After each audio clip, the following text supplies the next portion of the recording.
Hello students. तो हमारी 6 chapter की सारी थ्योरम्स हो चुकी हैं। अब जैसा कि मैंने आप लोग को बोला था कि 6.1 एक्सरसाइज हम करने जा रहे हैं स्टार्ट। 6.1 एक्सरसाइज में कुछ नहीं, बस सिंपल क्वेश्चंस हैं। अब ज़्यादातर बच्चे इसे ज़्यादा प्रेफरेंस नहीं देते हैं, बट एक्चुअली जो आपके एमसीक्यूज़ और वो जो असर्शन रीजंस हैं उनके लिए ये बहुत वैल्यूएबल चीज़ें होती हैं, क्योंकि इनमें सिंपल बेसिक चीज़ें आपको बताई जाती हैं और इनको बच्चे रट्टा लगा लेते हैं। लेकिन रट्टा लगाने से क्या होगा, अगर सेम क्वेश्चन आता है तो ही आप कर सकते हो, लेकिन अगर उसके रिलेटेड क्वेश्चन आ जाए तो आप कैसे कर पाओगे। बहुत सिंपल चीज़ें होती हैं लेकिन हम उसे समझने की कोशिश नहीं करते हैं, इसलिए वो क्वेश्चन हमारे सॉल्व नहीं होते हैं। तो आज जो मैं अभी बता रही हूँ इसको समझना अच्छे से समझ के। कोई ज़्यादा बड़ा वीडियो नहीं होगा, ये छोटे छोटे से 3 क्वेश्चन है 6.1 एक्सरसाइज में, तो वो हम करते हैं उसको समझ के, ताकि उसके जैसे अगर सम हमारे एग्जाम में आते हैं तो हम ईजिली कर पाए। ठीक है, तो स्टार्ट करते हैं। सबसे फर्स्ट जो क्वेश्चन है वो है इसका फिलअप्स। ठीक है, हमें फिलिंग द ब्लैंक्स फिल करने हैं। All the circles are dash. जितने भी सर्कल्स होते हैं पूरे वर्ड में वो क्या होते हैं, कॉन्ग्रेंट होते हैं या सिमिलर होते हैं। माइंड में सबके क्वेश्चन का आंसर आ गया होगा, कुछ कॉन्ग्रेंट बोल रहे होंगे, कुछ सिमिलर बोल रहे होंगे, लेकिन हमें समझना है सिमिलर। जैसा कि मैंने आपको बताया था अपने सिमिलर वर्सेस कॉन्ग्रेंट के वीडियो में, कि सिमिलर वो चीज होती है जिनकी शेप सेम होती है और कॉन्ग्रेंट वो चीज होती है जिसका साइज सेम होता है। अब अगर मैंने ये सर्कल बना दिया और ये एक बड़ा सर्कल बना दिया, क्या इनका साइज सेम है? नहीं है। साइज कब सेम होगा? जब इनका रेडियस सेम होगा। और हमें देखने से पता चल रहा है, हमें मेजर करने की जरूरत ही नहीं है, देखने से पता चल रहा है कि इनका साइज सेम नहीं है, लेकिन इनकी शेप सेम है। अब हम कहें कि सारे सर्कल की शेप सेम होती है क्या? आप बता दीजिए, क्या सर्कल की शेप कोई और हो सकती है? अगर आपको बोला है सर्कल है तो वो सर्कल ऐसा ही तो होगा, और कैसा होगा? यही होगा सर्कल। ठीक है, तो लेकिन ये सब सर्कल्स का रेडियस जो है वो अलग अलग है। ठीक है, लेकिन इन सर्कल की शेप सबकी सिमिलर है। ठीक है, तो इसलिए ऑल सर्कल्स आर यानी कि सिमिलर, सारे सर्कल जो हैं वो सिमिलर होते हैं। ऑल स्क्वायर्स आर, जितने भी स्क्वायर्स होते हैं, स्क्वायर्स पता ना क्या होते हैं, जिनकी ऑल साइड इक्वल होती है और सारे एंगल 90 डिग्री होते हैं। अब सिंपल बात है, अगर सारे एंगल इक्वल हैं, सिमिलर वर्सेस कॉन्ग्रेंट में मैंने बताया था कि शेप सेम होने के लिए एंगल इक्वल होना जरूरी है। ठीक है, साइज इक्वल होने के लिए साथ में उनकी साइड्स भी इक्वल होना जरूरी है। लेकिन अगर हम स्क्वायर की बात करें, ये एक स्क्वायर है। ठीक है, इसका हमें पता है ये स्क्वायर है, तो इसके सारे जो एंगल है वो 90 होंगे। अब यहाँ पे मैंने ये एक और स्क्वायर ले लिया। ठीक है, अब इसके भी एंगल तो इसके भी 90 है। इसकी मान लो साइड है 2 सेंटीमीटर, इसकी साइड कितनी होगी? डेफिनेटली 2 सेंटीमीटर तो नहीं होगी, 4 सेंटीमीटर मान लेते हैं।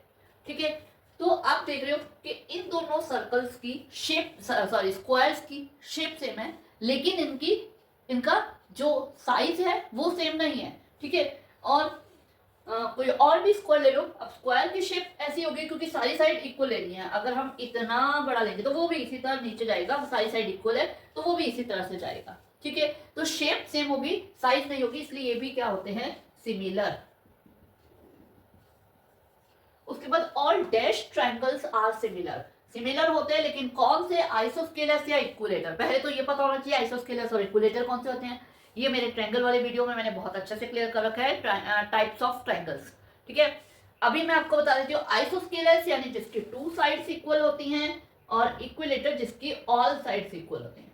ठीक है, अब थोड़े से हम एग्जांपल्स लेते हैं। जिसकी 2 साइड्स इक्वल हैं उसके भी, और जिसकी ऑल साइड्स इक्वल है उनके भी। जहां अगर जिन बच्चों ने इन 2 क्वेश्चंस को बहुत अच्छे से अंडरस्टैंड किया है, इनका मीनिंग समझा, उनको इस क्वेश्चन का आंसर आ गया होगा। ठीक है, फिर भी मैं बता देती हूँ क्या है कि अगर हम बात करें इक्विलेटर की, तो इक्विलेटर में हमें पता है सारे जो एंगल है वो 60 डिग्री होते हैं। ठीक है, ये एक इक्विलेटर ट्रायंगल है जिसकी सारी साइड इक्वल है। इसी तरह ये भी एक इक्विलेटर ट्रायंगल है जिसकी सारी साइड आपस में इक्वल है। ठीक है, लेकिन एंगल कितने होंगे? एंगल क्या होगा? सारे एंगल कितने के होंगे? वो 60 के ही होंगे वो भी। ठीक है, अब एंगल तो दोनों ट्रायंगल्स में सेम है, क्या साइड सेम है? इसकी साइड हम लगा लेते हैं 3 सेंटीमीटर, तो इसकी साइड कितनी होगी? कितनी होगी इसकी साइड? डेफिनेटली इसकी साइड, या मतलब 3 तो नहीं होगी।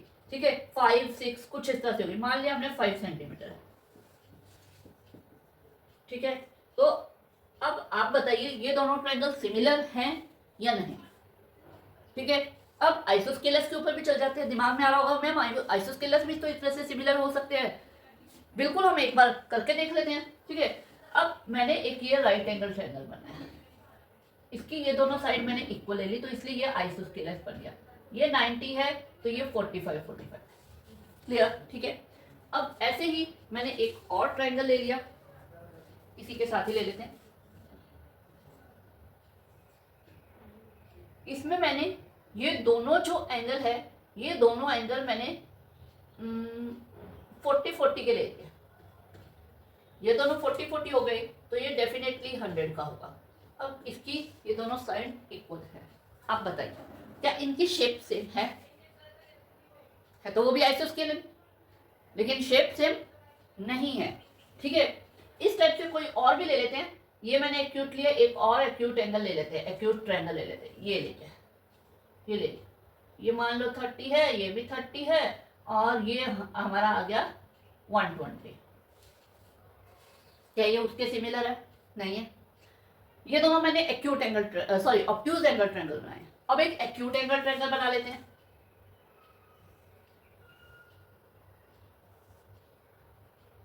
इस एक्यूट एंगल ट्रायंगल में हम ले लेते हैं, ये मान लिया हमने 80 का है, और ये जो है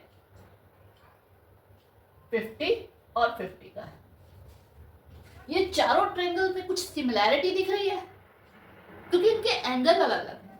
आइसोस्केलेन ट्रायंगल में दो एंगल इक्वल जरूर होते हैं, लेकिन वो दो एंगल मतलब कैसे भी इक्वल हो सकते हैं। ठीक है, थर्ड एंगल कुछ भी हो सकता है, राइट भी होता है, एक्यूट भी हो सकता है, ऑब्ट्यूज भी हो सकता है। तो उस हिसाब से ये दोनों ट्रायंगल सिमिलर नहीं होंगे। तो यहाँ पे आंसर आएगा इक्विलेटर, यानी कि जो इक्विलेटरल ट्रायंगल होते हैं वो होते हैं सिमिलर। ओके, तो नेक्स्ट क्वेश्चन पे चलते हैं। The two polygon of same number of side. Polygon कौन से होते हैं? जो क्लोज शेप बनाते हैं। ठीक है, जो भी साइड्स का यूज करके, कर्व नहीं है, कर्व वाली टर्म नहीं आएगी उसमें, मतलब सिलेंडर, स्फीयर, इन सब चीजों की बात नहीं कर रहे हैं हम, जिनमें साइड्स आती हैं।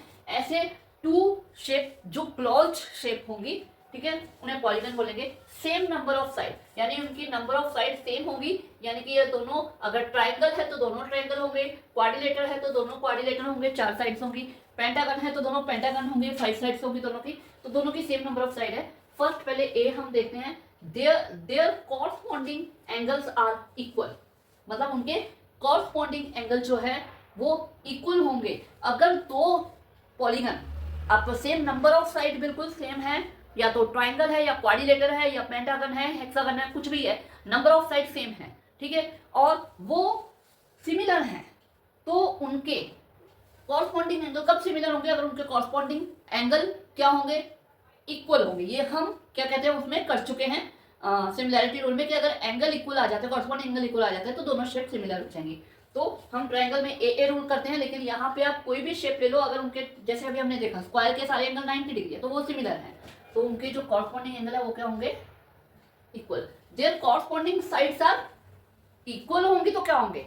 इक्वल होंगी तो वो कॉन्ग्रुएंट हो जाएंगे दोनों शेप्स, ठीक है। लेकिन हमें यहाँ पे कॉन्ग्रुएंट नहीं, सिमिलर करना है, तो वो क्या होंगे? प्रोपोर्शनल। प्रोपोर्शनल बताया था कि सेम रेशियो में होना। अभी जैसे मैंने आपको बताया कि अगर ये ट्रायंगल, इक्विलेटर ट्रायंगल, अगर इसकी साइड 3 सेंटीमीटर है, 3 सेंटीमीटर, ठीक है, तो इसकी सारी साइड 5 सेंटीमीटर, 5 सेंटीमीटर, तो 3/5 ये क्या बन गई?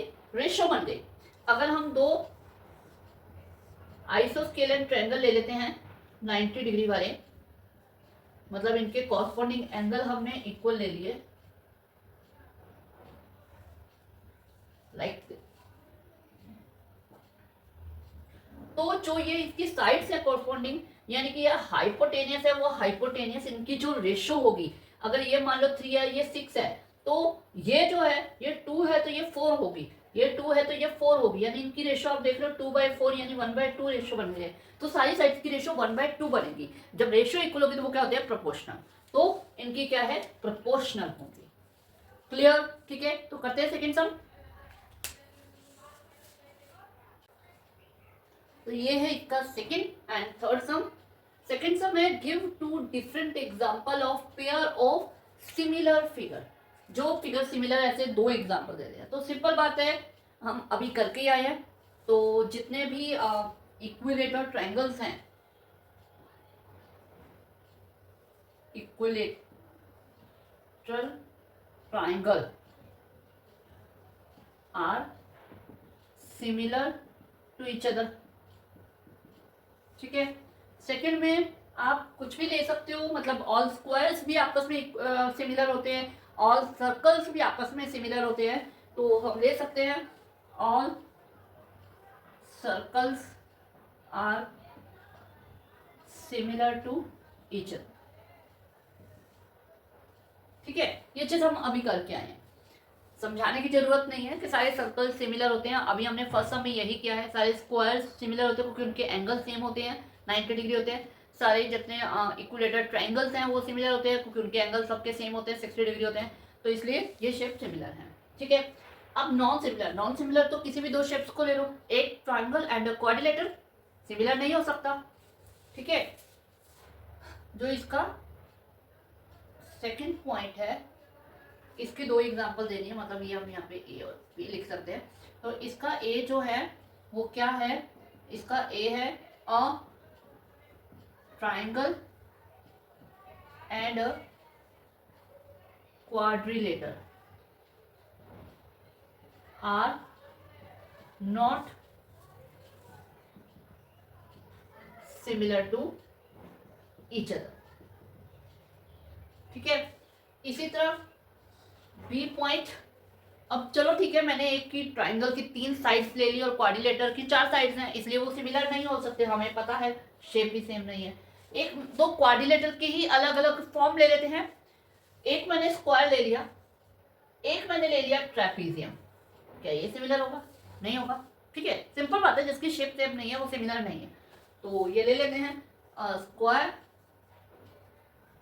And a trapezium are not similar. ठीक है। इस तरह से आप कुछ और भी ले सकते हो, एक सर्कल और रेक्टेंगल ले लो। ठीक है, ये सिमिलर नहीं है। ठीक है। आप इस तरह से कोई भी दो ऐसी शेप्स जो हमें पता है कि नहीं एक जैसी है तो वो सिमिलर नहीं है, सिंपल। ठीक है, चलते हैं थर्ड सम पे। State whether the following quadrilaterals are similar और नॉट। आपके सामने ये दो क्वाड्रिलेटर दे रखे हैं, इनके बारे में पूछा है, PQRS एंड ABCD, ये सिमिलर हैं या नहीं है। तो सबसे पहले दोबारा सिमिलरिटी की थोड़ी सी दिमाग में लेकर आओ कि सिमिलर कब होते हैं, जिनकी शेप सेम हो, पहली चीज। और शेप सेम कब होगी? जिनके एंगल सेम होंगे, उनकी शेप सेम होगी। मैं इसलिए साइड में हट गई कि आप आराम से जूम करके इन दोनों शेप्स को देखिए, क्या इनके एंगल सेम हैं। इसका एंगल हमें क्लियर कट है, इसके सारे एंगल जो हैं वो 90 डिग्री है, ये हमें गिवन है। बट इसके एंगल 90 डिग्री हैं? नहीं है। इसका ये एंगल एक्यूट है या ऑब्ट्यूज है? ये एक्यूट है या ऑब्ट्यूज है। तो ये दोनों शेप सिमिलर होंगे। हमें इनके साइज से लेना देना नहीं है, वो 1.5 है या 3 है। प्रोपोर्शनल भी आ रही है, प्रोपोर्शनल तो अपने आप ही होगी। अगर वो 1.5 वाली 5 लिया होता तब भी प्रोपोर्शनल होती, 1/2 बनाने की जरूरत नहीं है। प्रोपोर्शनल आ रही है, लेकिन क्या ये दोनों, क्योंकि इनके एंगल सेम नहीं है तो ये दोनों सिमिलर नहीं है। तो इसका कारण क्या आ जाएगा? क्योंकि इनके एंगल सेम नहीं है। बिकॉज जो एंगल ए है, इसका रीजन ये आ जाएगा, एंगल ए जो है वो 90 डिग्री है, नॉट इक्वल है एंगल पी के। ठीक है, एंगल पी एक 90 नहीं है, तो इसलिए ये दोनों इनके कॉरस्पॉन्डिंग एंगल इक्वल नहीं है, इसलिए ये दोनों शेप सिमिलर नहीं है। क्लियर? ठीक है। तो अगर एग्जाम में इस टाइप के क्वेश्चन आते हैं तो उनको अंडरस्टैंड करके आप कहीं से भी क्वेश्चन आ जाए आप कर सकते हो। ओके, ठीक है।